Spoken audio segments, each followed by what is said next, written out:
कैसे हैं आप लोग? लोकतंत्र, गणतंत्र और प्रजातंत्र।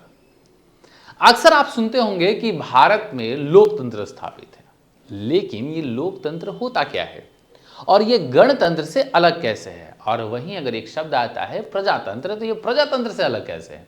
अर्थात लोकतंत्र, गणतंत्र और प्रजातंत्र ये तीनों अलग कैसे हैं?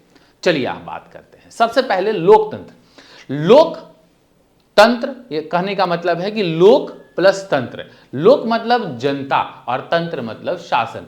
जब जनता का शासन स्थापित होता है तो उसे लोकतंत्र कहते हैं। जनता का जब प्रत्यक्ष या अप्रत्यक्ष रूप से शासन करता है, जैसे जनता ने किसी विधायक को चुना, फिर विधायक ने मोदी जी को चुना, ठीक है, या फिर जब जनता ने किसी सांसद को चुना और वो सांसद मिलकर के मोदी जी को प्रधानमंत्री के लिए चुने, तो यहां पर जनता जो है अप्रत्यक्ष रूप से भाग ले रही है, लेकिन जनता शासन में भाग ले रही है, इसीलिए जनता से सब लोग डरता है। चलो 5 साल तो तुम जीत गए, इसके बाद क्या? एक शब्द आता है गणतंत्र। अच्छा, अर्थात ये गणतंत्र लोकतंत्र से अलग क्यों है? जहां हम लोकतंत्र की बात करते हैं तो हमें लिच्छवी गणराज्य की बात आती है, और जो कि पौराणिक कथाओं में हम देखते हैं और जानते हैं कि सबसे पहले अगर लोकतंत्र की स्थापना होती है तो ये यही जगह था, जो बिहार भी गया। लेकिन ये गणतंत्र का मतलब क्या है?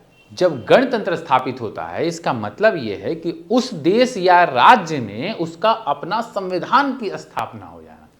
जब किसी देश और राज्य का अपना संविधान स्थापित होता है, तब स्थापित होता है गणतंत्र। गणतंत्र मतलब नागरिकों का शासन, जो व्यक्ति नागरिकता प्राप्त करता है। जब भारत का संविधान लागू होता है पूर्णतः, और उसका जो दायित्व जिम्मेदारी दी जाती है वो राष्ट्रपति को दी जाती है, और इसी तहत भारत में गणतंत्र की स्थापना 26 जनवरी 1950 को की जाती है। तो आप हमें बताइएगा, क्या भारत एक लोकतंत्र है या गणतंत्र है?